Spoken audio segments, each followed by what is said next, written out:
things. Almost all walks of the life is being discussed during this webinar session. Our webinar calendar is uploaded in our website www.keralaenergy.gov.in, and it is getting regularly updated once our new programs, which are announced later on, it also gets updated there.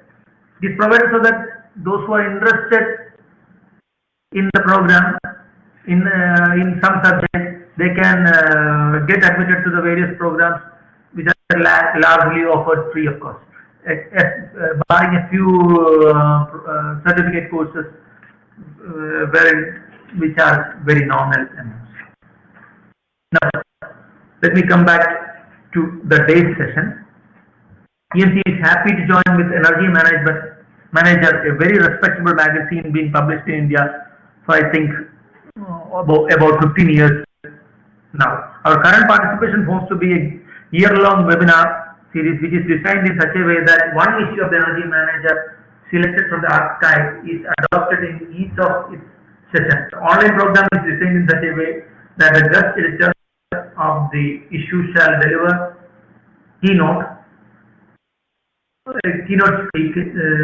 talk, while selected theme authors make presentations on the paper. The theme of today's presentation or session is on industrial electrification. You may agree that limited policies have been there to motivate industries to electrify, process electrification. This is unlike the building sector or a transportation sector, as industrial electrification technologies never come to public language. But industry offers unique barriers that deter adoption and unique opportunities that may accelerate its adoption. It's also seen that researchers and policymakers face significant gaps in data on energy use, cost, and other analysis tools. As you all know, in a bid to combat the increasing energy consumption and related carbon emission, the Government of India released the National Action Plan on Climate Change in 2008 to promote and enable sustainable development in the country by promoting a low carbon, high resilience development path. PAT scheme in the NLEE is one among the 8 missions under NAPCC. In today's session, we may hear about the strategies that are needed for the faster transition to electricity, which will reduce carbon footprint, from our editorial speaker, guest editorial speaker, Professor Stefan de la Rubecam, pronouncing it wrongly.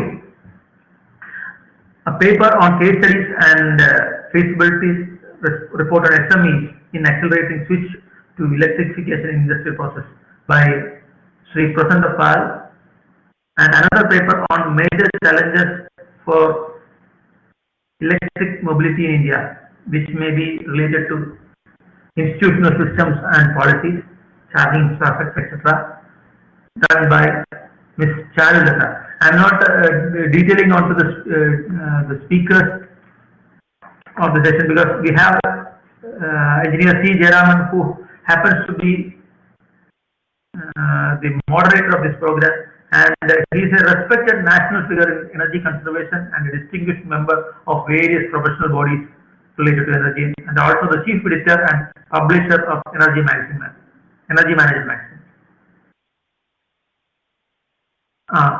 Before handing over the session to Sri Jayaraman, for those participants who may want to ask doubts or raise doubts, ideas or discussions, you may kindly utilize the chat box which is provided in the left hand side of your screen. You may jot down your queries when it arrives, which the speakers may not reply then and there, but the moderator or officials from EMC will collate and bring it to the notice of the speaker during the end of the session for detailed discussion. Thank you. Jayaraman, it's your turn now.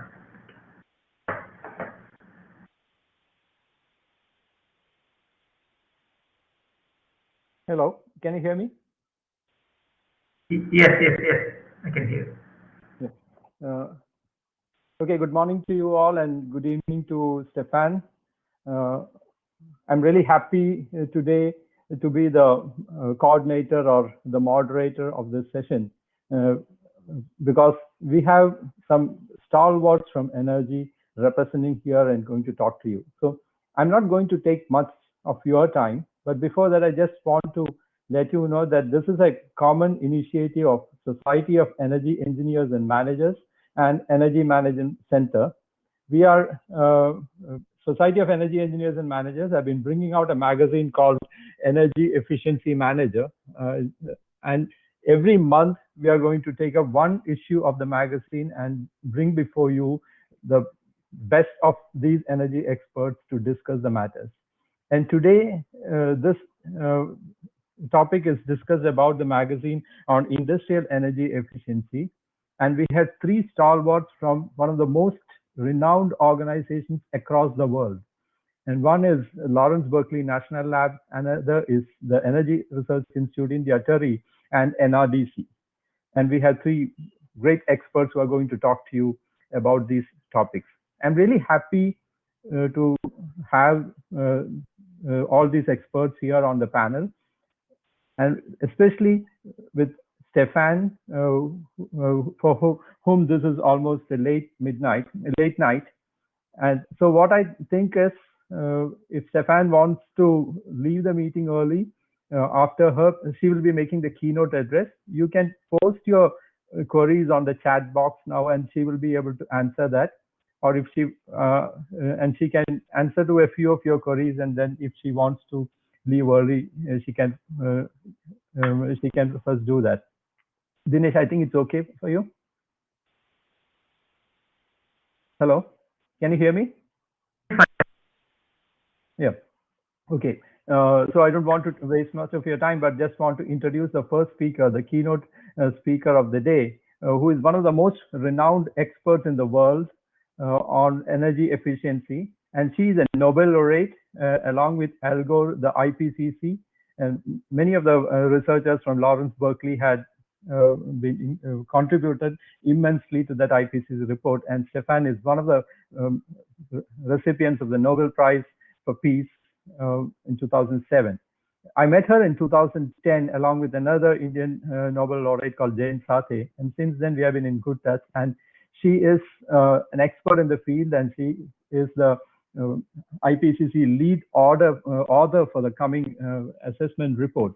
And she'll be briefly describing to you about her expertise. But Stefan, I just want to tell her that Stefan is a member of the Intergovernmental Panel on Climate Change since 2003. That's great. That's for 17 years she has been there in this panel and has been contributing author to the fourth report, which shared the Nobel Prize with Al Gore in 2008. Sorry, I said 2007 earlier, it is 2008. She was also a contributing author to the fifth assessment report, for which she developed a methodology to account for the indirect carbon dioxide in national accounting. Stefan is now the lead author of the industry chapter of the sixth assessment report, and she's also one of the main researchers who developed the bottom-up energy analysis system, or BUNES. So I hand over the floor to Stefan for her presentation. And welcome, Stefan, and happy to be in touch with you again. Thank you, and over to Stefan. I think before her presentation, if you, whether Dinesh, you are going to upload the presentation, or if Stefan wants to talk a bit, she can do that and then run the presentation later. So presentation is uploaded already. Okay, fine. Welcome, Stefan. For the introduction, Jayaraman, can you hear me? Yes, we can. And see me? No, I think it's Yes, getting yes, uploaded. yes. Yes. Oh, wonderful. Hi, wonderful. Thank you. Thank you very much for the opportunity to contribute to this webinar. And I look forward for your questions on the chat.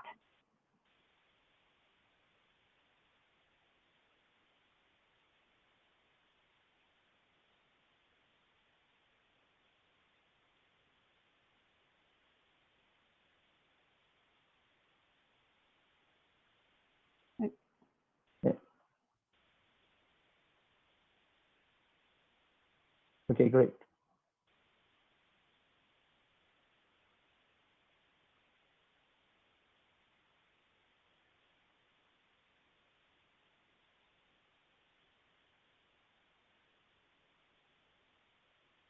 Dinesh, are we running it from your platform or? Sir, she can change the slides. Okay. Ma'am, can you see the change slide option there in your screen?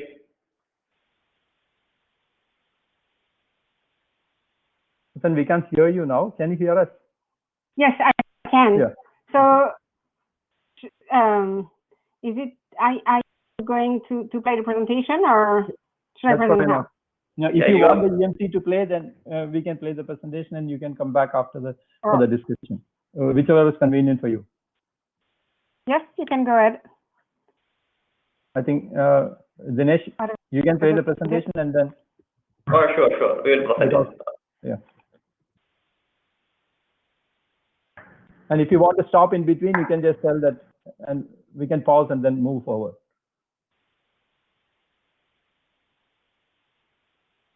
Okay.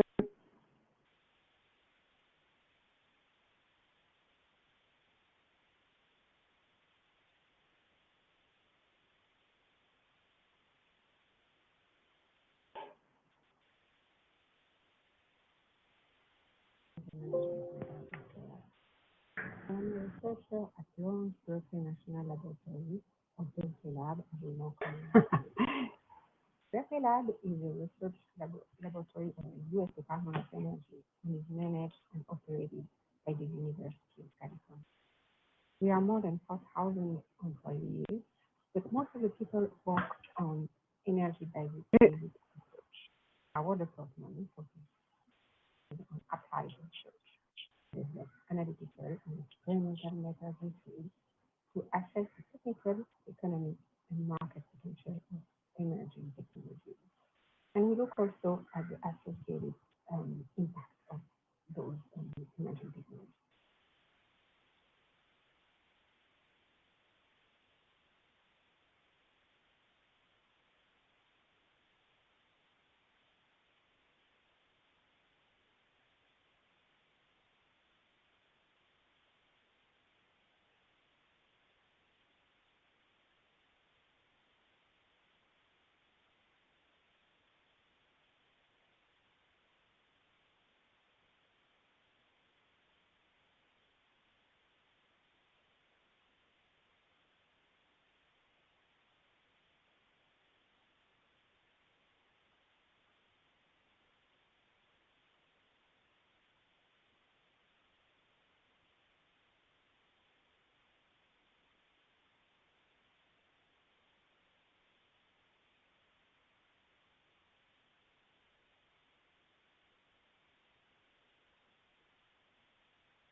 you very much for listening.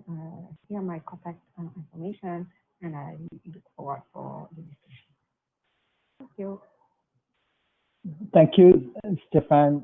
That is a wonderful presentation, and I hope you will be able to stay back for a few more minutes to take a few questions. Yes, of course. Yeah. People who want to ask some questions, please post it on your chat box. And before the audience asking those questions, I have a couple of questions to ask from my side. One is that I'm really interested to see how Energy Management Center and hello, I think there is some extra noise coming. Dinesh, hello, can you hear me? Hello. Sorry, you can unmute. Hello, is it audible? Yes. Yeah, okay. My thing is, actually, you have been working heavily on industrialization, and it was quite a revelation for me to see that Lawrence Berkeley has been working on electrifying cement industries. I thought that a non-conducting material like cement may not suit for electrification, but I know that you have been working on that, and also you are interested in electrifying small steel forging and other SME industries in that way. So can you just add a little bit more on how successful it was in the case of electrifying the small and medium industries, basically the steel and other, and what is the progress about electrification of cement industries? So thank you for your question. For the cement sector, it's very exploratory at this moment. We're just looking at emerging technologies, and we've been working with actually Sweden, who's developing some technology using plasma electrification to see how it can be applied to cement in demonstration. And so for iron and steel, so there also it's very exploratory, and we're looking at hydrogen, and we're looking. I mean, this is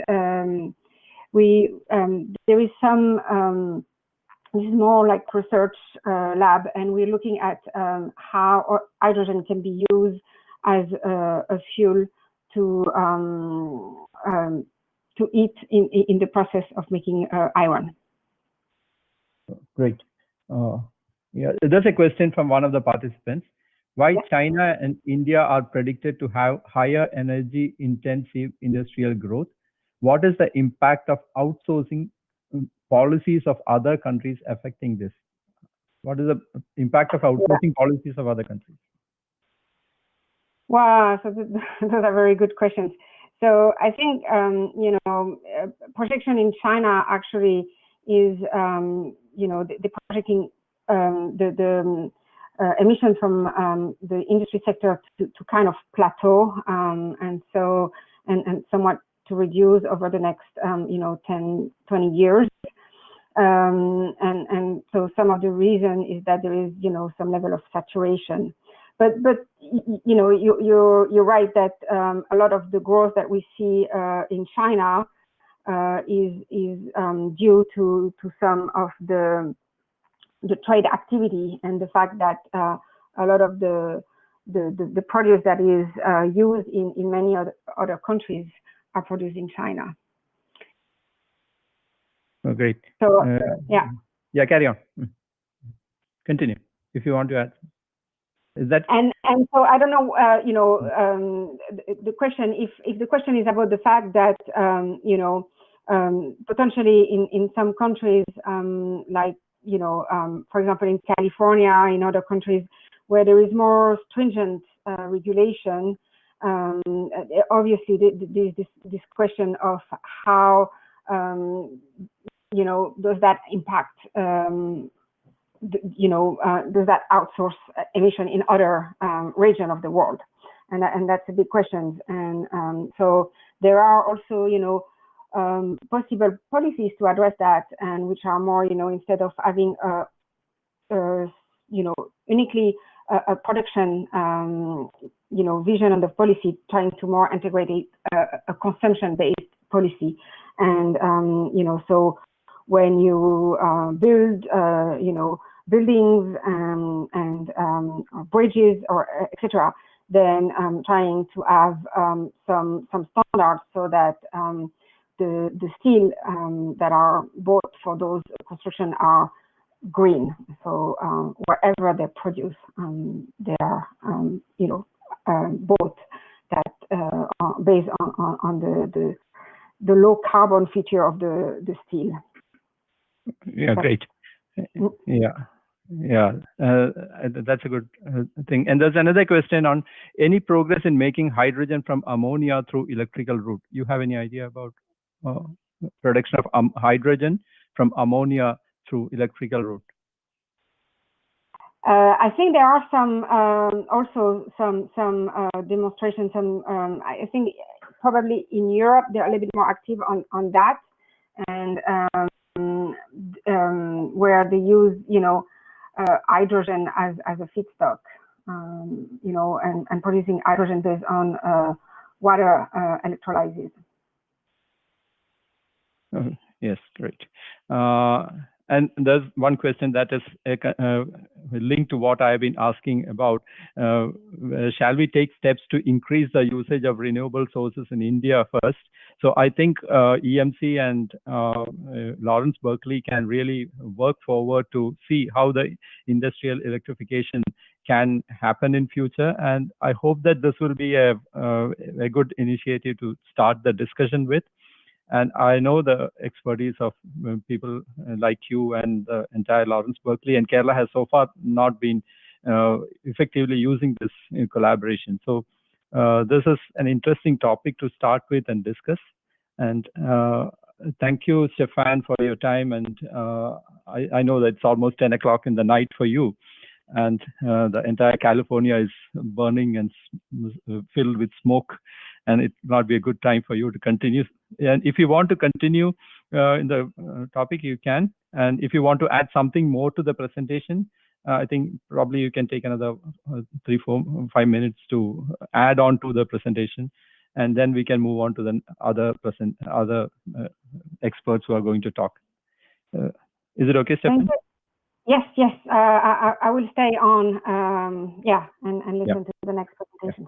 Yeah. Oh, that's great. Perfect. And do you want to add something more to your presentation? No, I'm sorry that the sound wasn't great. That was my first pre-record presentation, so I guess it is really good. But the only thing is, same webinars have some problem when you are presenting from the other side. There could be some time delay. That's what we thought that. It will be better to play from here, and it's okay that if you want to add something more to that, we can take another 3, 4, 5 minutes. Well, everybody, don't hesitate to ask me any questions, even later on. My email address was on the slide, so just feel free to contact me. Yeah, and there's one question, the last question. Can you elaborate a bit more on the electric technology cost and performance assessment? That's from EMC itself. Yeah, so so far what we're seeing is that electrification is not necessarily a technical issue, but in many cases is more like a price issue. And however, that said, there is also little demonstration of electrification, just because until now, the price of fossil fuel, that is coal maybe in India, but it's natural gas in the US, has been just cheaper to produce heat in industry sectors. So this is one of the biggest barriers for, and that's why we need more of a policy vision and potentially internalizing the price of carbon. So but there are many technologies, and And there are also a lot of potential to electrify more of the end use in the industry sector. Thank you, Stefan. I think we have a couple of more questions that we'll take. We'll send this, as Stefan has said, she will be responding to your inquiries on the email, and EMC will probably collecting these queries and sending to them. Since it's already 10:40, I think it's time for us to move to the next presentation we have been eagerly waiting for from another expert, Sri Prashanto Paul from TERI. Sri Prashanto, are you ready? I'll just go ahead with this brief introduction about Mr. Prashanto. Prashanto is an associate director in the Industrial Energy Efficiency Division of TERI. He works with large industries and energy-intensive small and medium enterprises to improve their energy and environmental performance.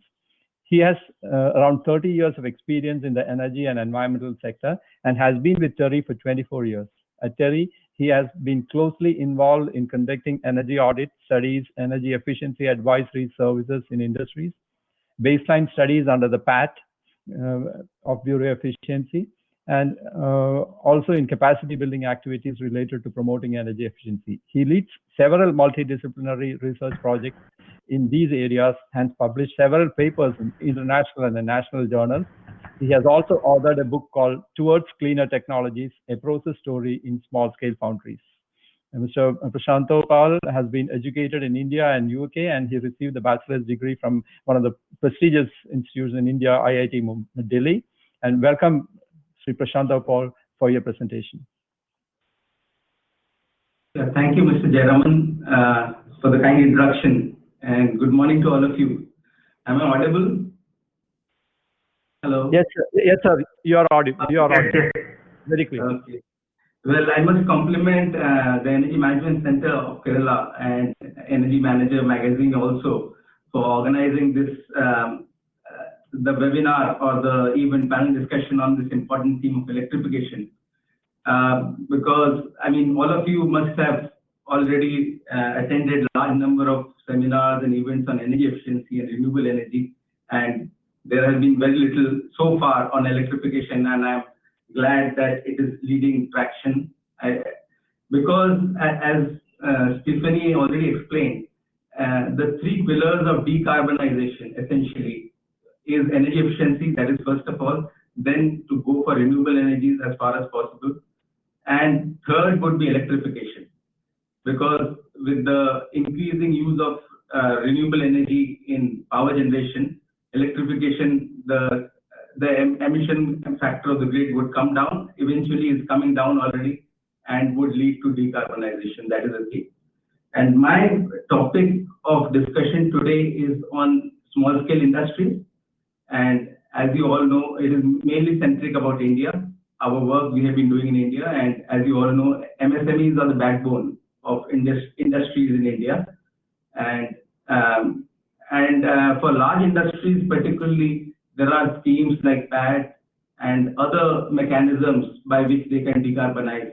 And anyway, to decarbonize large industries like cement and steel, it would involve technology development also at the same time, and as well as a lot of innovation.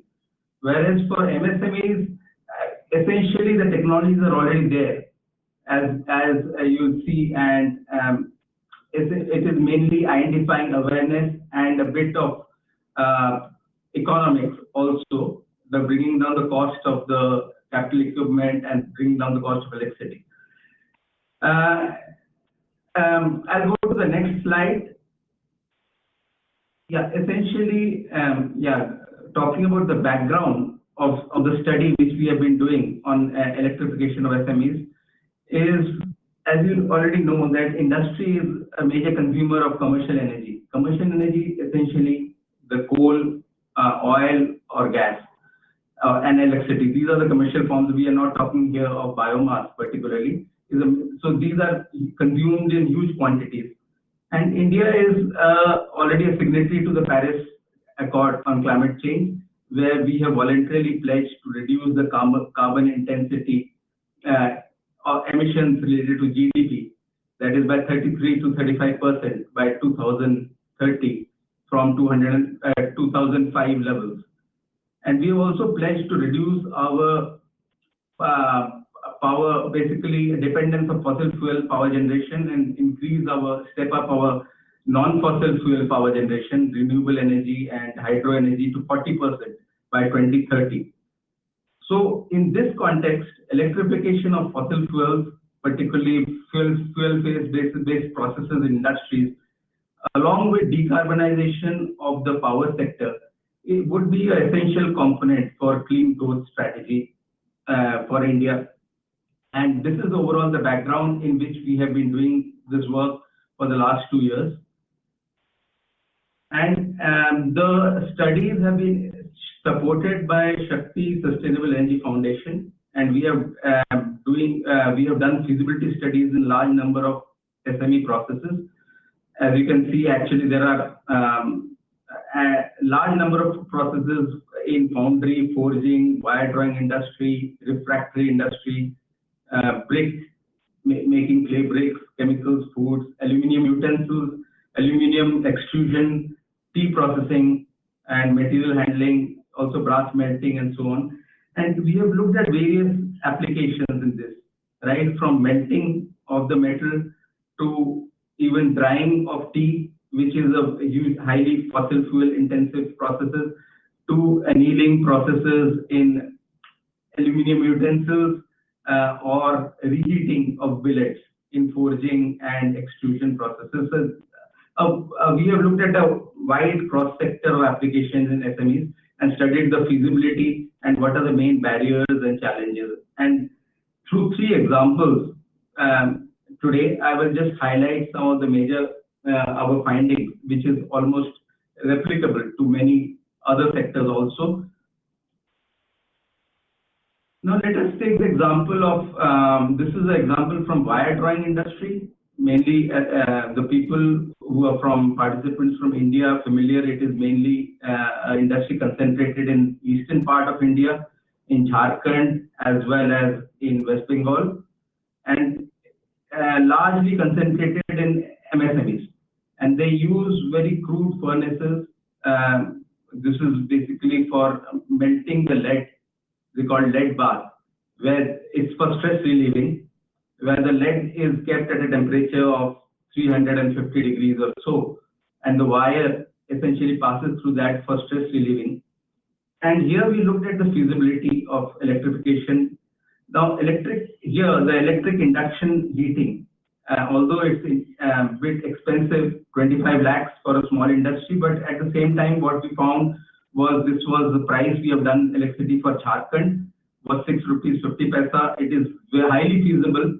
Of course, above a certain threshold. I mean, here the industry we have looked at, they were manufacturing about 3 tons, if I'm not mistaken, per day. And it was a very attractive payback. In fact, after feasibility study, the industry has converted to electric heating, induction heating for their wires for stress relieving. This also talks about some of the disadvantages of fossil fuel processes. And this is common across many processes like high temperature loss. The fossil fuel based furnace is highly inefficient, maybe 20% or 30% compared to electric heating, which is maybe 60-70% efficient.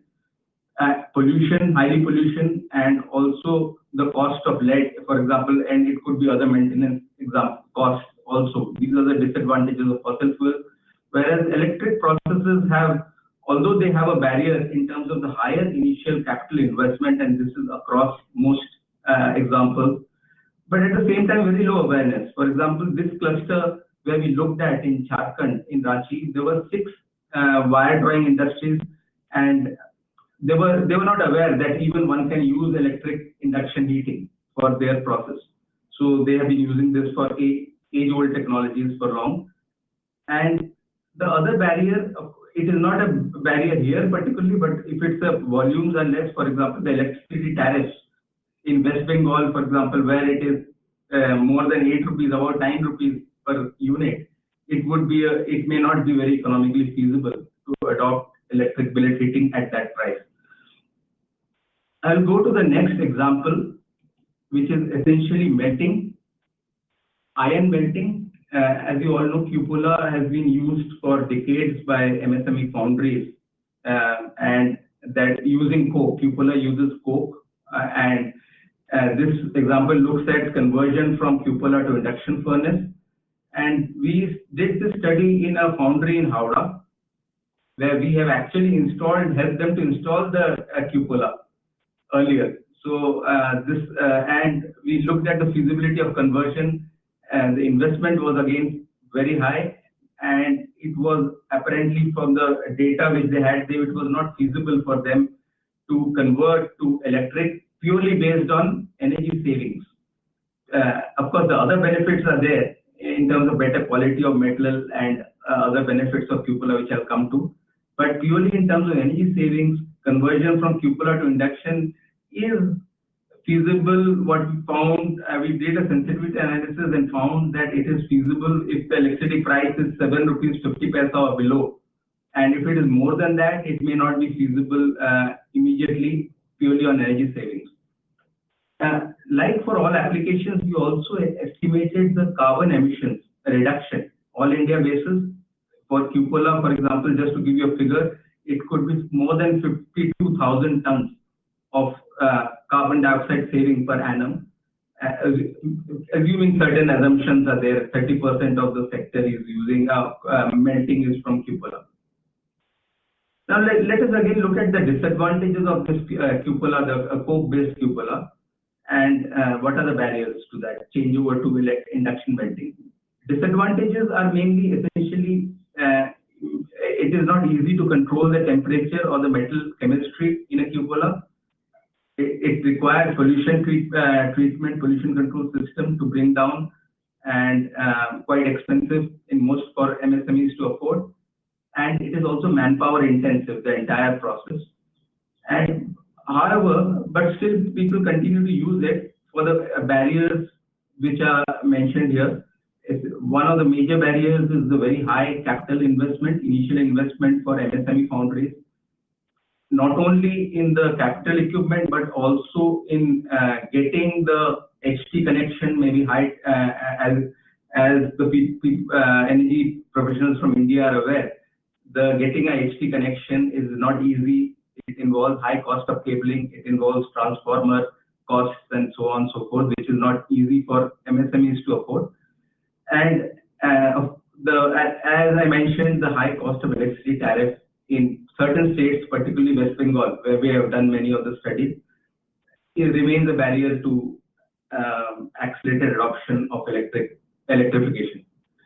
I'll take one more example and then go to some of the generic findings from the study.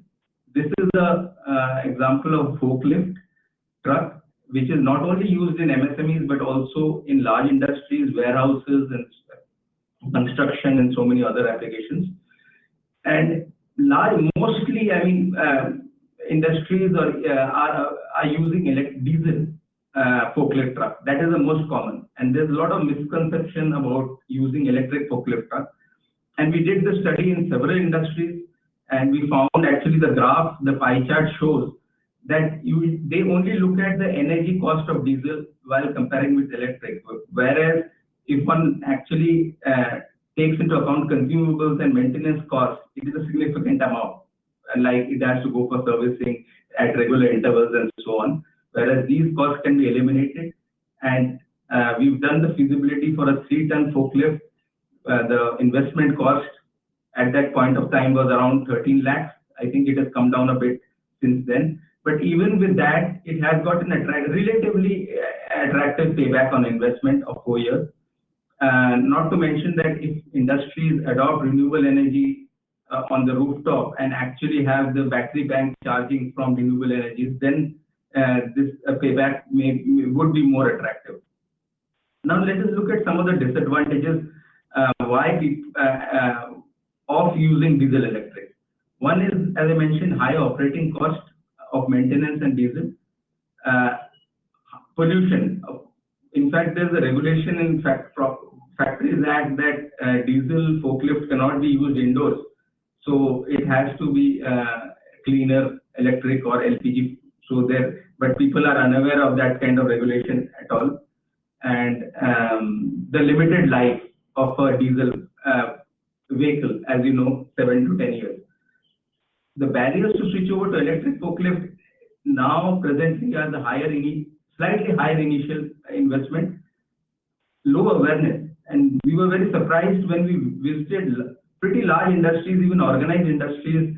They were also not aware or they have not considered electric forklift as an option till very recently. And the grid emission factor, of course, as it reduces, then this becomes more and more, the CO2 savings would be higher. In fact, after our study, some of the industries we have studied have implemented and already discarded the diesel forklift and gone for electric forklift based on the recommendations.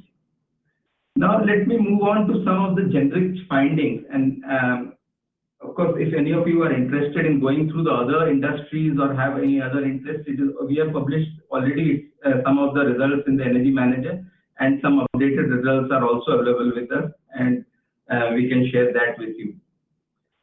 Now, let us look at benefits of electrification.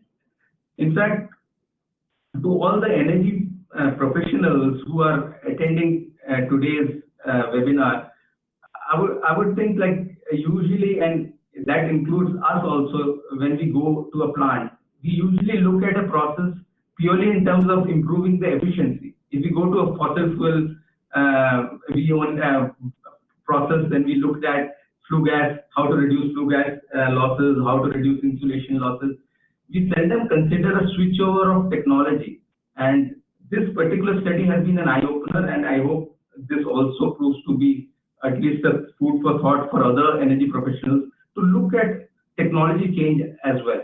For example, the photograph here is of a forging unit.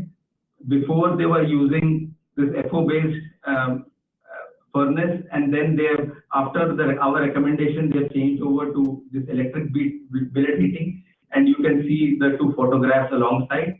And let us look at some of the benefits. In fact, this was captured through some of the implementation directly.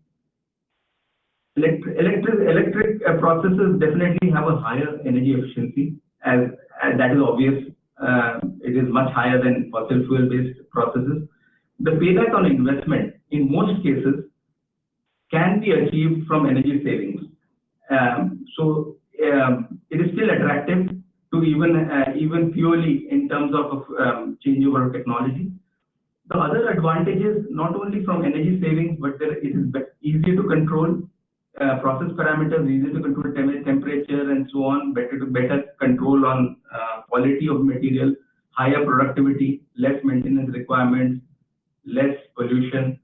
So there are a large number of advantages of going for electrification or electric-based technologies in industrial processes. But having said that, then why are people not going for that immediately? Why there is not a very big movement? And here are some of the barriers which probably needs to be addressed.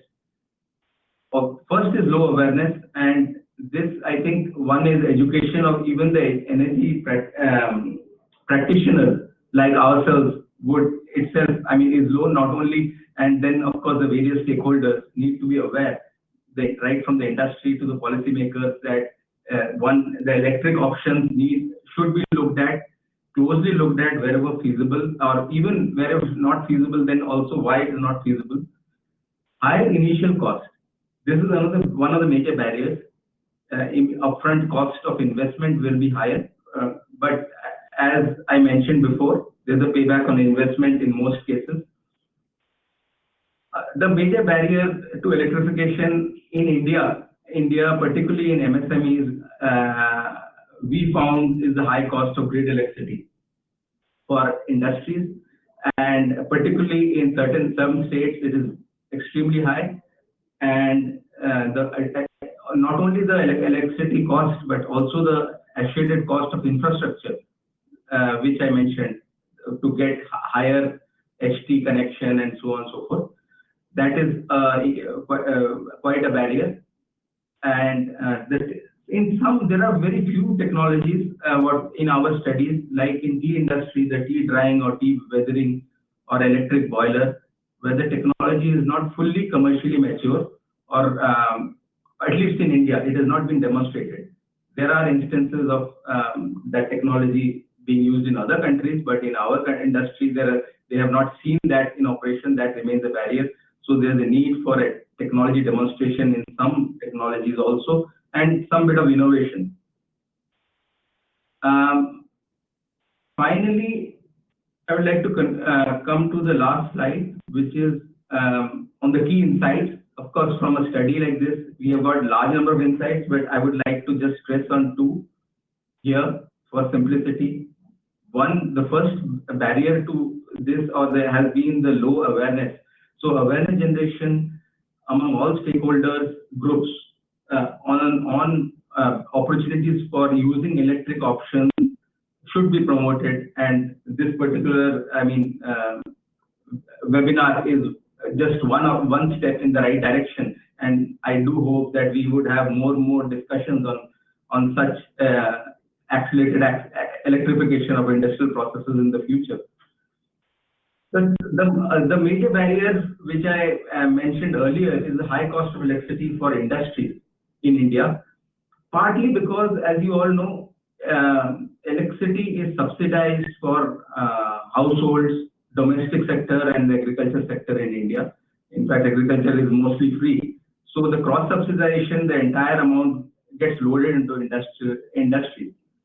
And in fact, that is a bit unfair for what I think if we have to promote electrification, it has to be some rationalization in prices. Electricity prices has to be there.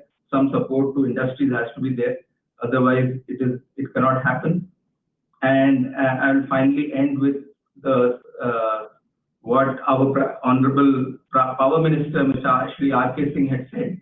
I think this was about a year back, and it was widely published also, that if electricity is provided to industries at 9 rupees per unit, we cannot compete with China. Or I think that itself tells the story of electrification and what needs to be done. And I do hope that Energy Manager and Energy Management Center would take up probably after this at least some awareness and how we can rationalize the energy prices. We from our side, of course, from Delhi side, would like to also create the awareness among stakeholders to the extent possible. I thank you all for your attention, and you can please feel free to contact me in case you have any queries even after the webinar ends, or if you have any immediate queries, I can try to answer them. Thank you very much. Thank you, Prashant Paul, for a wonderful presentation on this. And it is actually supporting the keynote address, the speaker's views on industrial electrification. And your case studies has been very useful information for us.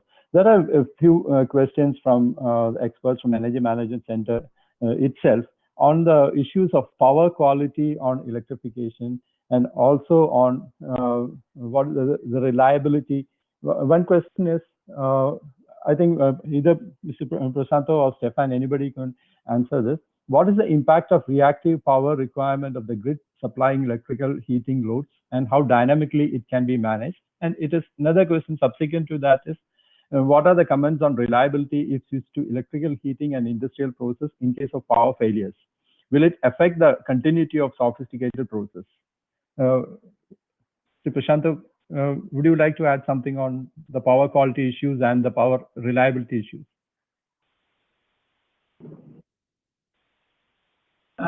Yes, thank you for your question. And I can very briefly try to, of course, there are a large number of issues, particularly from our studies in West Bengal. What we found is that there's a grid itself, that there's a large amount of voltage fluctuations, and the power outages, particularly in peri-urban or areas, or in areas where the electricity grid itself, the distribution is not strengthened enough for them to give sufficient power to the grid. That remains an issue for some. And the other thing, of course, if there is power outages, then if they are melting or some continuous process is happening, then it will be a disaster for the industry. So a reliable supply of power and also the right quality of power is extremely important. I mean, one cannot overemphasize that. In fact, we have seen in West Bengal that there have been huge cases of burnout of motors and so on and so forth because of low voltages being supplied to industries, small industries, and in some cases they have to install voltage stabilizers to get the right quality of power. So that is the kind of issues. But of course, a lot more can be looked at. We have not, frankly, we have not looked at that in very great depth. That is initial understanding. Thank you. Thank you, sir. That's a good point that we have to look forward to. And as you have mentioned, there are several areas where we have to jointly work to create this awareness on electrification. And I think that Energy Management Center, TERI, and Lawrence Berkeley National Lab can have a synergetic work together to increase this awareness. And some of the questions that were being asked about renewable energy penetration is how much percentage of renewable energy can be there in the grid, how the reactive power compensation can be done. I think some of them are already answered in the technical studies done by many experts, like power electronic converter, integrated renewable energy, and also Germany has already reached 40% of penetration. So I think there are some other areas where we need to have a little more discussion because people are really apprehensive of renewable energy and going into electric power. So still, there is a lot of opportunities in India where we have to look forward to replacing coal and decarbonization. So thank you very much for your presentation. There is a question on, is it advisable to go for solar energy mode in place of diesel power for the operation of forklift truck? Yes, I think, as I mentioned, wherever feasible, and if the industry has a provision for rooftop solar, then to have a rooftop solar battery charging station, if they are using forklift truck, would definitely is a viable option to look at. Thank you. One more question. Is there any planning of decentralized power generation, like industrial clusters having their own CHP?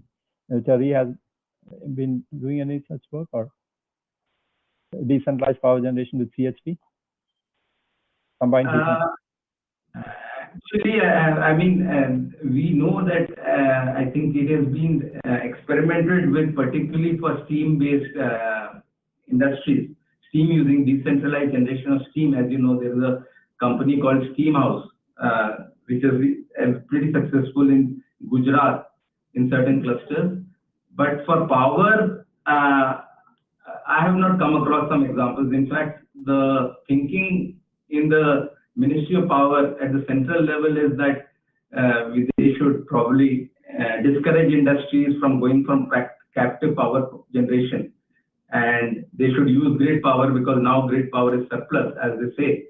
So that is the thinking in the government, at least in the central level. Thank you. Thank you. Yeah, India is surplus power as per some of the reports.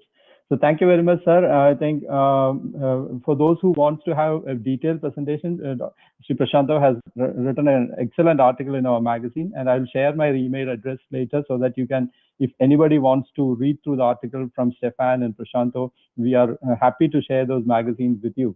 And since we are running short of time, I think we'll move on to the next presentation. There is another presentation waiting. And thanks a lot, Sri Prashantho, once again from SEAM and on behalf of EMC also. So thank you. There is the next presentation is on something that we have been deeply discussing, is electrification of vehicles.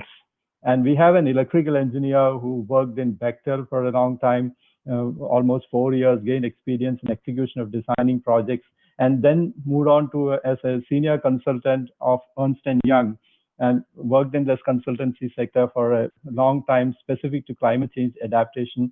And now she is the lead consultant of electric mobility and clean energy. And this is Charulata from Natural Resources Defense Council, who will be talking to you about the electric vehicles and how they are moving forward. And we are really happy to have an association with organizations like NRDZ here. And we already have organizations like TERI and LBNL here. And having an association with NRDC, one of the premier institutes who is doing this research. And a special thanks to Anjali Jaiswal, who connected me to Charulata. And I welcome Ms. Charulata to make her presentation. Thank you, Jayaraman. Hi, everyone. Good morning. I'm Charulata, and I lead the work on electric mobility at Natural Resources Defense Council's India program. I would like to thank the organizers for giving me this opportunity to contribute to the discussion. Well, before we start, just a brief introduction about NRDC. It's an international not-for-profit organization based in the United States. We work in different geographies like the United States, China, America, India, Latin America, Canada. In India, we work with the two state governments, the Telangana and the Gujarat state government, on the overall electric vehicle policy development, with a focus on charging infrastructure. And the electric mobility work that NRDC is doing, we started working, globally on this almost 30 years back in the US. For the past 10 years, we've been working on electrification of transportation in China. And in India, we started almost 2 years back. And the work basically, stemmed up from our air pollution work. So we've been working with different cities on air pollution. And, these city governments came back to us saying that a focus on vehicle electrification is very important to reduce air pollution within the cities. So coming to the next slide, I am sorry, I don't have the controls to go to the next slide. But yes, now I do. So why the transport sector? As you can see, almost 15% of the emissions, the GHG emissions, come from transport sector globally. And in India, if we see that, the transport sector contributes to almost 10% of the global of the GHG emissions for the country. These emissions are, slated to grow by almost 3 times by 2030 and almost 7 times by 2050. So all the more reason to focus on the sector, on the electrification of the sector. For India, electric mobility is not just about transitioning to low carbon vehicles, but it's also about addressing issues like climate change, air pollution, energy security, and creating jobs and livelihoods for our people. The ongoing COVID-19 pandemic and the auto sector slump have led to, not only low vehicle sales, but also a disruption in the component supply chains.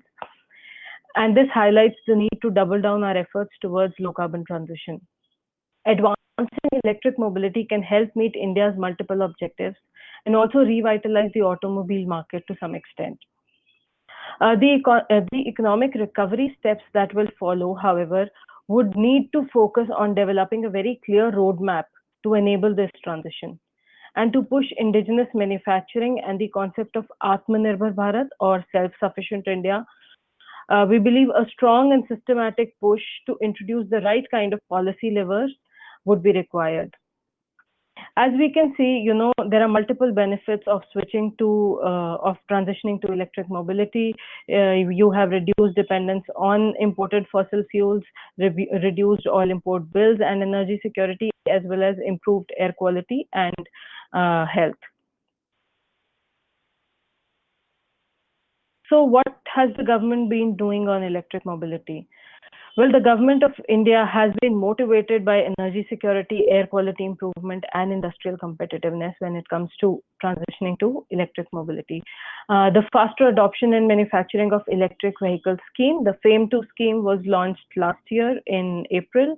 And it has a financial outlay of close to 10,000 crores for not just transitioning the normal ICE vehicles to the electric variants, but also for installing charging infrastructure to charge these vehicles.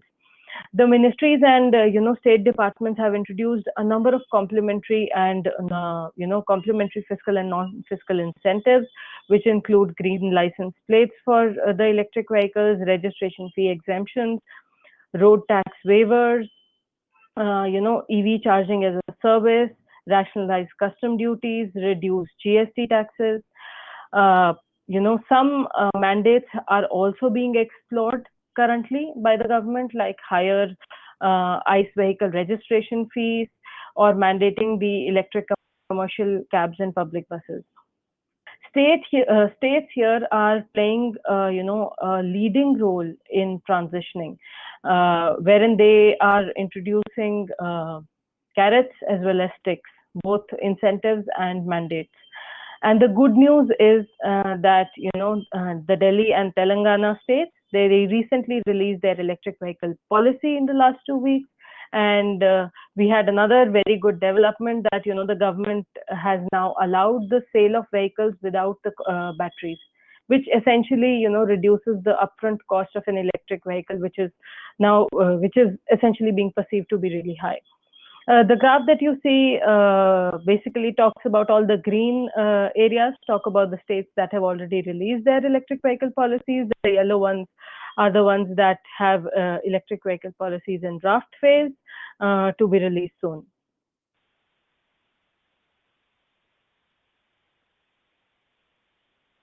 This slide basically talks about the national regulatory push for charging infrastructure to support electric mobility. It started back in 2017 when the government started with the delicensing of charging infrastructure, so that any entity could set up a charging station within the country. And in more recent development was in January this year, where the government sanctioned setting up of almost 2,600 charging stations, which were subsidized under the FAME 2 program. Well, despite all these initiatives, only 2.5 lakh electric vehicles were sold in India in the last financial year, and less than 1,500 charging stations were installed across the country. So let's see what exactly is hindering the growth of these vehicles and the transition to electric mobility. So based on our market research, extensive stakeholder consultations, and working with the states of Telangana and Gujarat, we came up with 4 major challenges.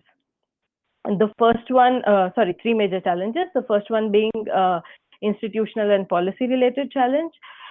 We know that the government of India launched the FAME 2 program.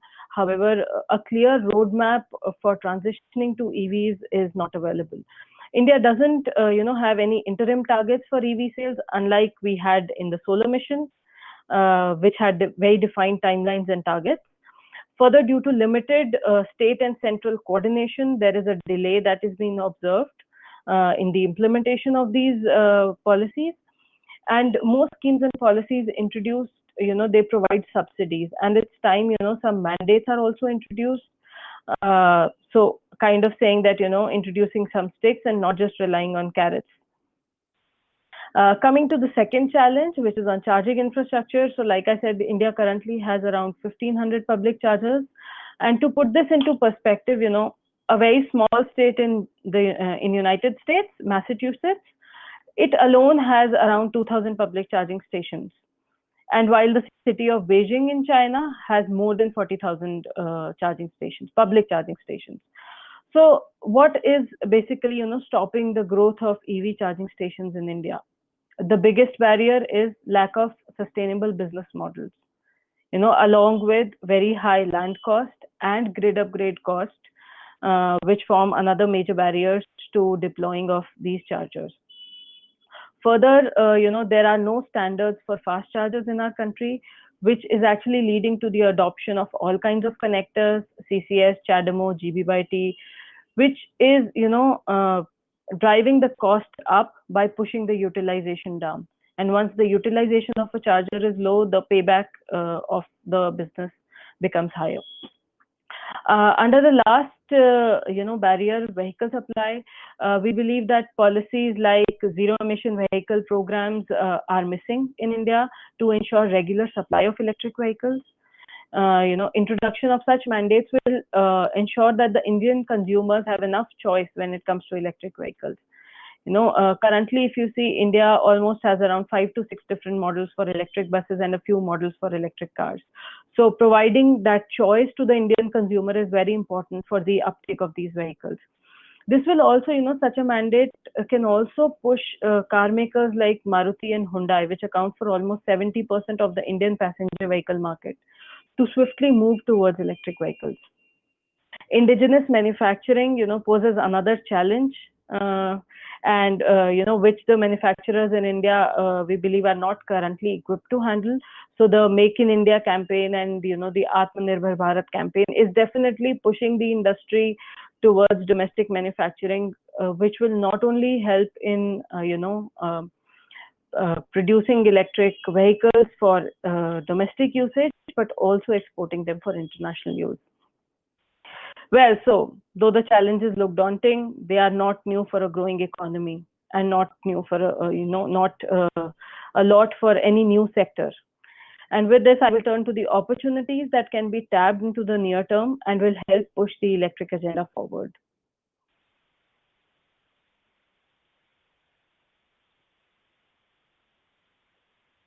So as you can see, we have clubbed the opportunities into 4 different categories.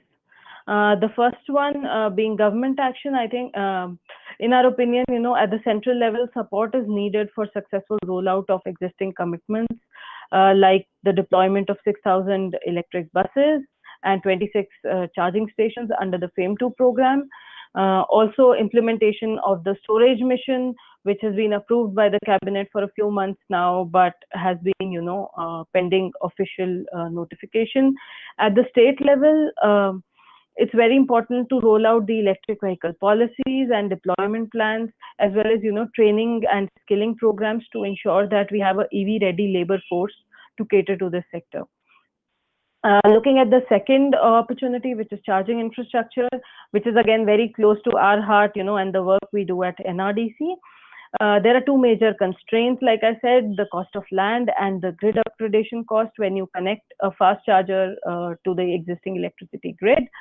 So thus, formulating attractive charging infrastructure business models and infrastructure policies to accelerate capital deployment from both public and private sources becomes imperative.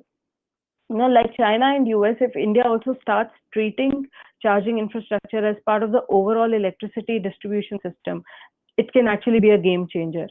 And in doing this, we believe the utilities will play a major role, as they can provide the long-term patient capital that is needed to make this transition. Under the next opportunity, EV industry, well, focus should be on developing the domestic EV industry with emphasis on, research and development of batteries and EV components, which to some extent, the government has been pushing for the past few months, and especially after COVID and looking at the tensions between India and China. I think the government has a phased manufacturing program when it comes to electric vehicles and their components, and more components are getting added to that program so that, manufacturing is taking place in-house.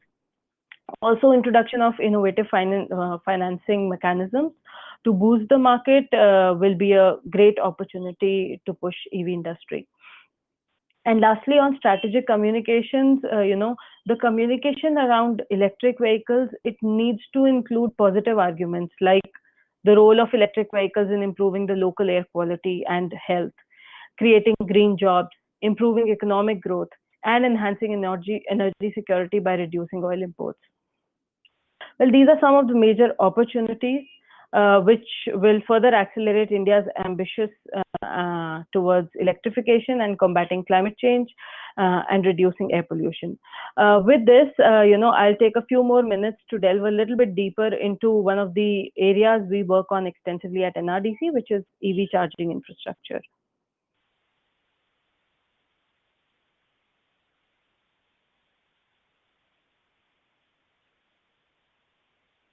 So as you can see from this slide, infrastructure is a key gap globally and not just in India. We've seen this in the US, we've seen this in China, that charging infrastructure is lacking.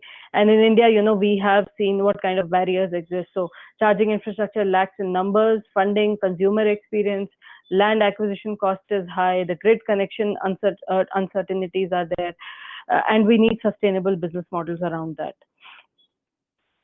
So what do?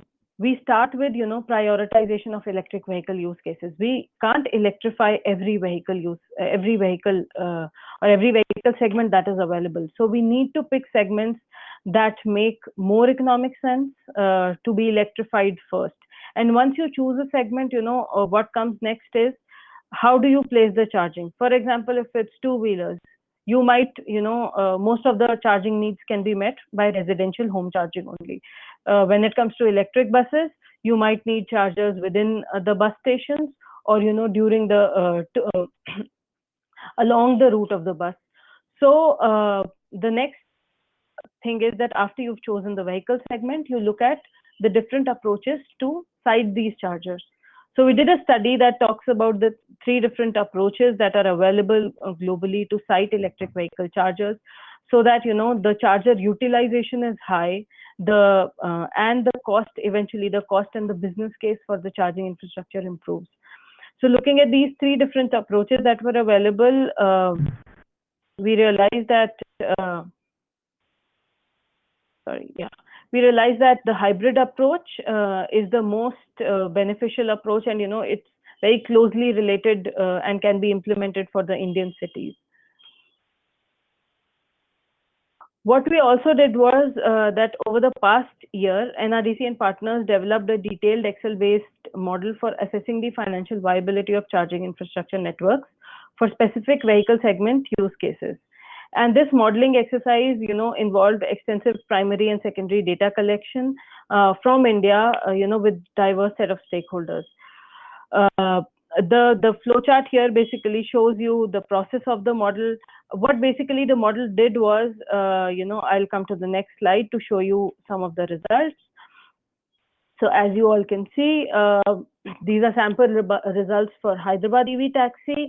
And if you look at the graph below, you can clearly see that, this basically depicts the different types of costs that are involved in any business model for a charging infrastructure. And as you can see, 60% of the cost is only electricity bill. So who is going to gain from this? The utilities are going to gain from this, because this electricity bill goes to the utilities. So what this basically shows is that it's a big opportunity. Setting up charging infrastructure is a very big opportunity for the electrical utilities, and we need to bring them on board, ensure that, whatever utility reform programs are being implemented in India, electric mobility and, support in setting up EV charging infrastructure becomes a part of it. The next slide talks about some of the policy recommendations that are there, but I won't, that came out of the study. I won't spend a lot of time there. This slide basically talks about, since we have a lot of expertise of working on electric vehicles, both in US and China, we tried to assess what were the barriers globally, and we found that, the barriers are more or less similar when it comes to, barriers for charging infrastructure. After assessing the barriers, we looked at what kind of strategies should be available for promoting charging infrastructure globally, and we found that, different stakeholders have can come up with different interventions: government, electric utilities, charging service providers, and the auto sector. All of them have, all of them can come out with specific interventions to support charging.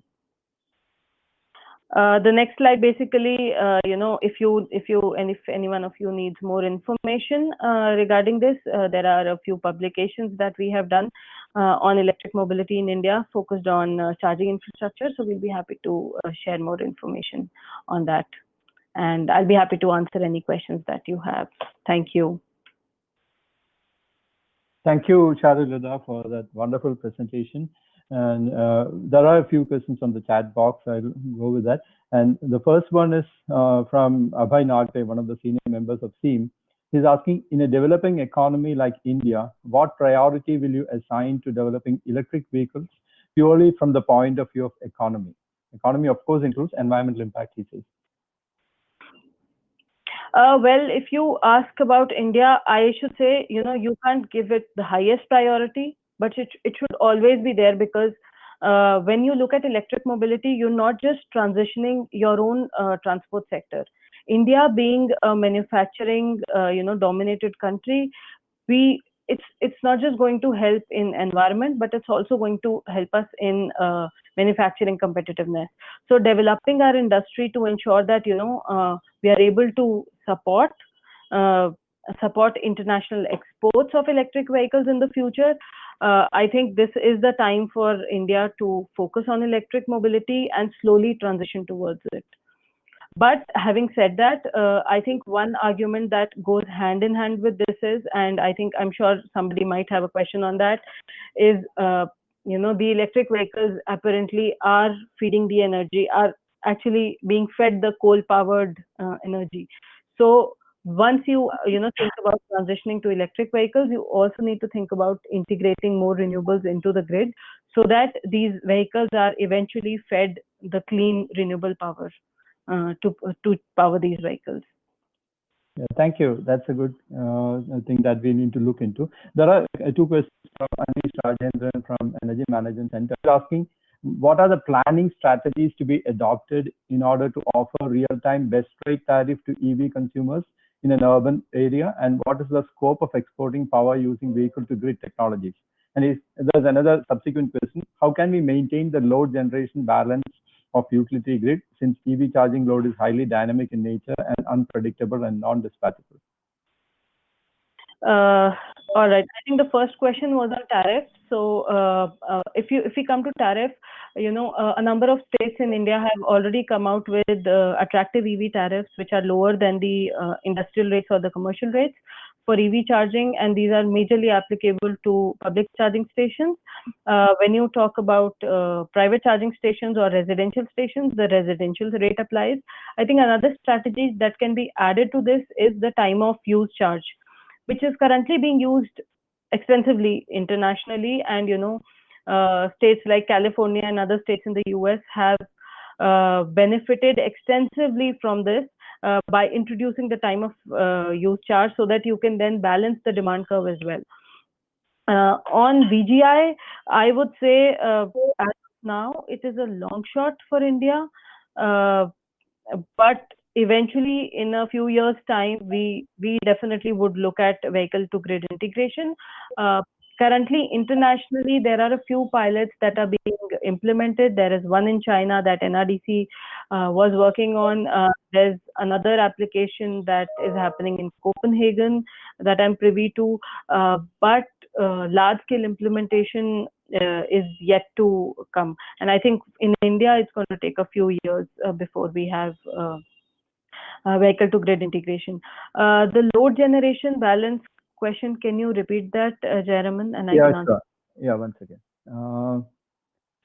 How can we maintain the load generation balance or the stability of utility grid, since EV charging load is highly dynamic in nature and unpredictable and non-dispatchable?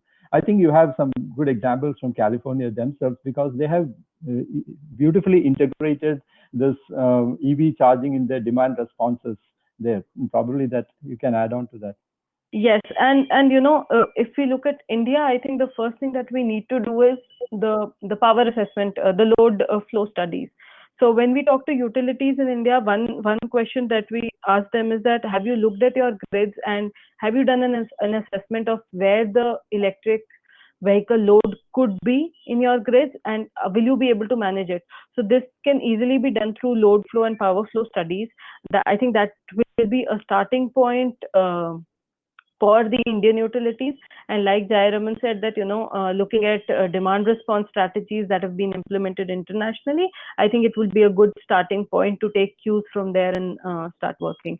But like you said, yes, the load is highly variable, and the utilities will need to give it a little bit of thought before incorporating it into the grid. Yeah, that's good. I think the California, looking into the duck curve effect of coming into renewable energy, actually this EVs has become a boon for them. We have a few more questions, but we are running out of time. So I just want to ask EMC whether we can extend it for another 5-10 minutes, or shall we answer the questions offline by sending mails to the experts?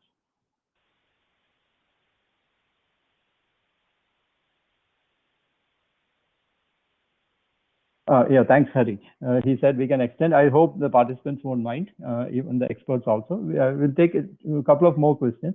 And before moving into the question, I think that there's an area where NRDC and Energy Management Center need to work together, because the Kerala State Road Transport Corporation has been looking forward to EV vehicles. And one of the reasons for their failures in the last attempt was definitely on charging stations.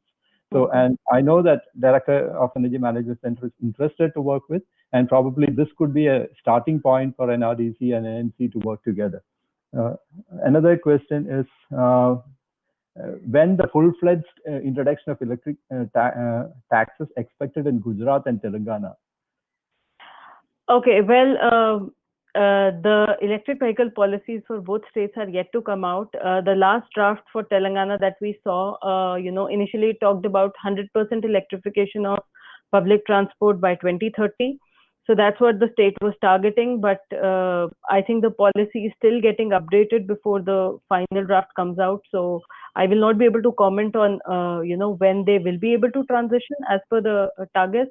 Gujarat, currently the draft has targets up to 2022, and it's a small number. I think it's close to 1,500 electric taxis that they are planning. So full-fledged transition to electric taxis, it's going to take a while. If you ask, in my opinion, another 10 to 15 years to transition the whole fleet of electric taxis. But then, it depends not just on the government policy, but also on the private players, on how much they want to be a part of the change. So if, for example, if you look at Lyft, which is a very big electric taxi company in the US, they have actually committed to transition their whole electric, their whole fleet of vehicles to electric by 2030. So if, companies also take up such targets, the transition becomes much more easier. And, the government is then, there to support them with interesting or, attractive policy features as well. Yeah, thank you. And there's a good suggestion from the President General Secretary of SEEM, saying that we have a number of telephone exchanges all over India that can be used for charging station also. So I think there are areas where all other organizations have to work together. So I'll move on to the next question from Mr. Kumar. Since cost of upfront installation is almost 2x in high capacity chargers, how can the model be feasible? Yes, I think that's a very good question. So when we did this analysis, we just published that report last month, end of July, on the business models and the economic levels of charging stations. You are very right that the upfront cost is very high. So there are different strategies to make the business case more attractive. I will not say feasible or viable, because it's still far from feasible and viable. One is definitely government support. So the government has come out with, subsidies on setting up charging stations. So the government, under the FAME 2 program, is providing subsidies on the cost of chargers from 50% to 100%. That is one lever. Under the state government electric vehicle policies, there are again incentives on setting up these chargers. Another strategy could be leveraging on alternative revenues from these charging stations. So it's not just the cost of electricity that you gain from. You could, use the charging stations for advertisements that could, give you alternate revenues.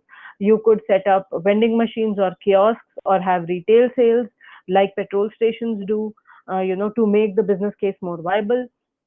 Then other than that, another strategy could be introduction of, time of use rates. That will make it more viable. So there are a bunch of strategies that are, available globally and internationally, some of which I listed. And you can definitely go through the report. So that has kind of a list of different strategies available to make, the business case for fast chargers more viable and more feasible in the current context. Thank you, Charu. There is a very important question from Dr. Brahmanand Mohanty, the advisor of ADEM and the professor at IIT Bangkok. And thank you, Mohanty sir, for being here. He is asking, instead of promoting vehicles, should the focus not be on electric mobility with battery swapping solutions? Less number of electric vehicles can provide mobility services. What's your take on that? I completely agree with you, sir. I mean, I will not say that I am, I will not choose one technology over the other. I think both are important. So, fixed charging stations and swapping stations, I think both are equally important. It depends on the vehicle use case that you have. For example, if you have electric three-wheelers or electric rickshaws, which is a very common public transport mode being currently used in India, or two-wheelers, battery swapping definitely makes a lot of sense. For four-wheelers or buses, it might not make that much economic sense, because you will have to set up, you will need to have a very big setup to swap these batteries. You will need to have automated machines to swap these batteries. So definitely for some vehicle segments, battery swapping does make sense. And most of the state policies, and in fact the FAME2 program by the central government, they kind of don't acknowledge swapping, which is not the right thing. The Delhi EV policy that recently came out 2 weeks back, they clearly talk about swapping, and the Delhi government is pushing to have more swapping stations. So I think hopefully in the long run we will see more swapping stations as well as fixed charging stations in the country. Thank you very much. We'll take the last question. Actually, it's a combination from Mr. Sorry, Mohanty was adding to it. I was alluding to vehicle sharing schemes. Before that. Yes.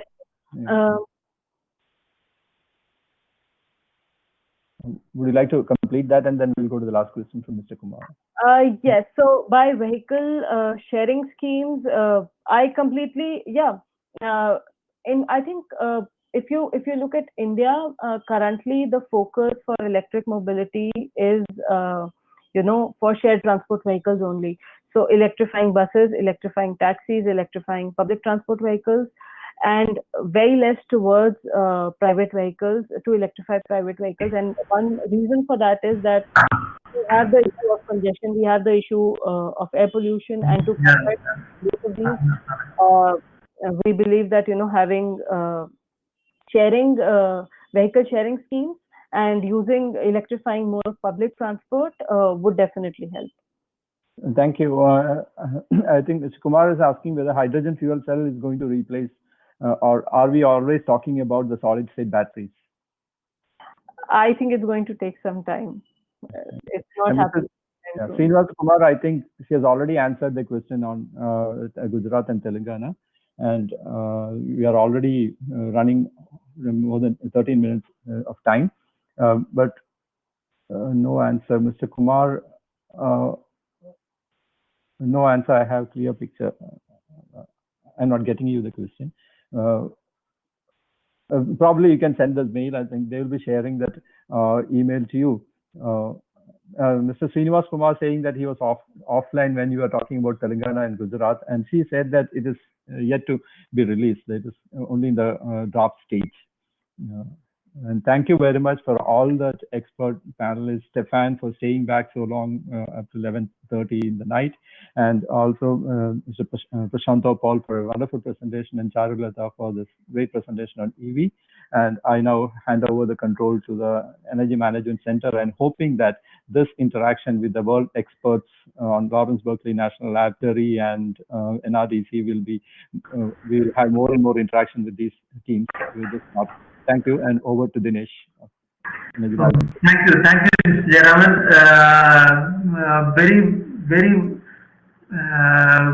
We are very much happy to have Ms. Stephanie, Mr. Prashantha Paul, and Charulata amongst us for this wonderful session, wherein we were able to see a lot of recent developments, or rather new technologies being discussed about. I think we can continue with our other sessions in next month. We have the next session coming in the next month. The details will be shared soon on that as well. I hope we can continue our collaboration for a further period. I would like if we can find some projects in which we can work with the Lawrence Berkeley University or the NRDC or TERI in this current topic. So thank you, and thank you very much to all who have attended this program. Thank you.